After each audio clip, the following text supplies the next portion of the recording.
अस्सलामुअलैकुम, welcome to another vlog. Hope you all are doing great. आज मैं breakfast के टाइम पर ही अपने व्लॉग की मजलिस लगाकर बैठ गई हूँ क्योंकि I really needed something to rely on. भाई बहुत ही ज़्यादा बोरियत के दिन हैं and vlogging is like a therapy. Breakfast के बाद मैं चाय लेकर आज धूप में आ गई हूँ और बहुत ही अच्छी मज़े की धूप लगी हुई थी। प्लान तो ये था कि छत पर चाय पीने के बाद ऑयलिंग करूँगी अच्छे से क्योंकि बाल बहुत ही ख़राब होते जा रहे हैं।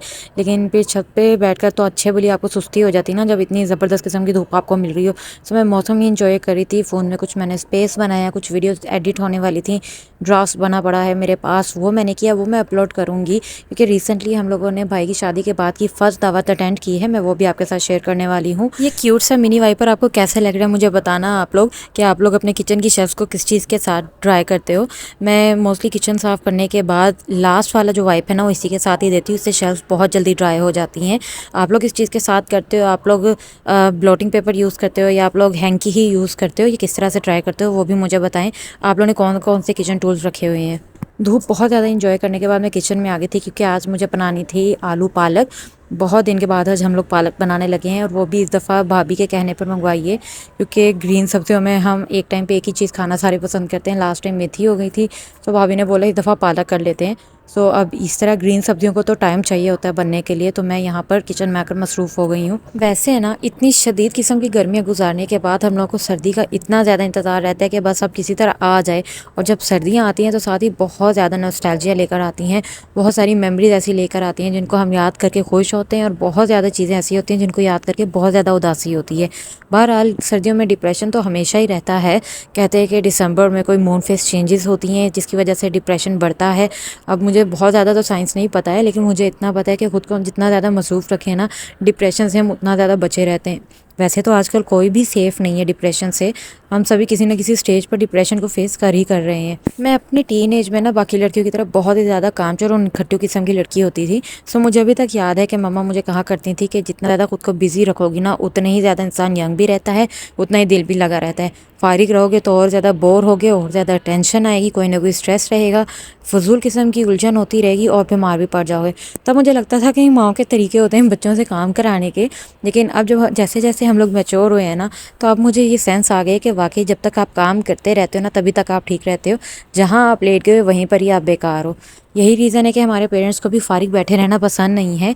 जब उन्होंने सारी ज़िंदगी मेहनत की हो ना तो उनको बुढ़ापे तक कोई ना कोई एक्टिविटी ऐसी चाहिए जो उनको फिजिकली और मेंटली बिजी रखे। अब पेरेंट्स के कहने की क्या ही ज़रूरत है, मैंने खुद प्रैक्टिकल करके देखा है। जिस दिन मैं कोई ज़्यादा फिजिकल एक्टिविटी नहीं रखती हूँ नेक्स्ट डे उतनी ज़्यादा फटीग होती है, उतना ही जिस्म दुख रहा होता है और उतनी ज़्यादा एग्जॉस्शन होती है, कुछ भी करने का दिल नहीं कर रहा होता।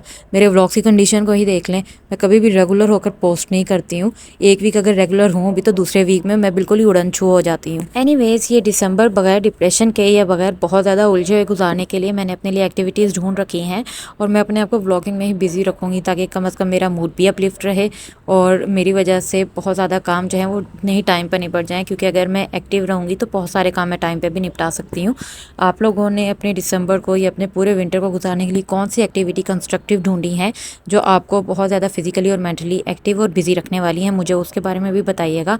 और न्यू ईयर रेजोल्यूशंस के बारे में आप लोगों ने क्या प्लान किया है, अपने आप में अपनी सेल्फ में आप लोगों ने क्या क्या इंप्रूवमेंट्स या क्या क्या चेंजेस लेकर आनी है, कौन कौन सी नेगेटिविटीज़ हैं जो अपनी लाइफ से आप लोग रिमूव करने वाले हो, क्या क्या प्लान किया है, मुझे उसके बारे में भी नीचे कमेंट्स में ज़रूर बताएं। मेरी बात करें तो इस दफ़ा मैंने मैच्योरिटी का सबूत देते हुए बहुत ज़्यादा रेजोल्यूशंस नहीं बनाई हैं जिस तरह हम लोग अपनी टीनेज में करते होते थे, एक पूरी लिस्ट तैयार कर लेते थे। उसके कंट्रेरी मैंने चंद एक चीज़ों के लिए अपने आप से प्रॉमिस किया था। ये तो मैंने अपना टेम्पर कंट्रोल करने के बारे में अपने आप से प्रॉमिस किया था कि मैं अपने टेम्पर को जितना हो सका ना उतना ही अच्छा रखूँगी, पूरी कोशिश करूँगी कि मुझे जल्दी गुस्सा ना आए, जो कि बहुत ज़्यादा सक्सेसफुल रहा अल्हम्दुलिल्लाह। बहुत ज़्यादा कंट्रोल हो गया मेरा अपने हर तरह के मूड के ऊपर, मैं बहुत जल्दी कंट्रोल कर लेती हूँ, जिसकी वजह से ज़ाहिर है आपका तो मूड बेहतर रहता ही है, घर का भी माहौल अच्छा रहता है। सेकंड मेरी रेजोल्यूशन ये थी कि मुझे अपने वेट को कंट्रोल करना है, बहुत ज़्यादा नहीं तो एटलीस्ट मैं 4 to 5 केजीज़ तो ज़रूर ड्रॉप करूँगी, और पूरे साल के लिए ये बहुत ही अच्छी रेजोल्यूशन थी। और अल्हम्दुलिल्लाह मैंने 6 केजीज़ to 7 केजीज़ ड्रॉप किए भी थे। I am very happy with the results. लेकिन अब मैंने न्यू ईयर के लिए और भी ज़्यादा प्लान किया है, मुझे 5 केजीज़ और ड्रॉप करना है। अब लेट्स सी कि मैं वो कहाँ तक टारगेट को अचीव करती हूँ। ये थर्ड ट्यूशन में मेरी स्किन और हेयर केयर थी। बहुत ज़्यादा हेयर केयर तो मैंने नहीं किया, लेकिन स्किन केयर मैंने अच्छे वाली की थी इस दफ़ा, क्योंकि कांस्टेंट ब्रेकआउट्स रहे हैं मेरे फेस पर, बार बार एक्नी, क्योंकि मेरा स्टमक आउट ऑफ ऑर्डर था। बहुत ज़्यादा गड़बड़ थी मेरे स्टमक में, बहुत ज़्यादा डिहाइड्रेशन की वजह से और बहुत ज़्यादा गर्म चीज़ें खाने की वजह से बाबा ब्रेकआउट हो रहे थे, लेकिन फिर भी बहुत अच्छे से कंट्रोल किया। अब लास्ट पर आकर ईयर के तो अब तो फिर से काफ़ी ज़्यादा ब्रेकआउट है। अब दोबारा से एक ऐड कर लेते हैं, नेक्स्ट ईयर और भी केयर कर लेंगे। हेयर केयर भी मैंने स्टार्ट कर ही दी है। वैसे तो एक वादा मैंने खुद से ये भी किया था कि मैं खुद को मेंटली और फिजिकली बहुत ज़्यादा मसरूफ़ रखूँगी, लेकिन मैंने मेंटली अपने आप को बहुत ज़्यादा बिजी नहीं रखा, क्योंकि इस ईयर में मेरी फ्रीलांसिंग बहुत कम रही है, इंटरेस्ट ही ज़्यादा डेवलप नहीं हो सका। बस एक चीज़ को जब आप एक दफ़ा छोड़ देते हो, उसके बाद दोबारा उसको करना मुश्किल हो जाता है। बट हाँ, फिज़िकली मैंने इस दफ़ा खुद को होम चोर्स में बहुत ज़्यादा मसरूफ़ रखा है। बहुत सारी चीज़ें मैंने न्यू सीखी हैं, बहुत सारी मज़े मज़े की रेसिपीज़ ट्राई की हैं, कुछ थोड़ी बहुत अपनी औकात के मुताबिक डोनेशंस भी दी हैं। उसके बारे में ज़्यादा बात नहीं करेंगे, इट्स टू पर्सनल। सो यहाँ पर मज़ेदार सा आलू पालक तैयार हो, और यहाँ पर मैं करूँगी आज के व्लॉग को तमाम। Thank you so much for watching.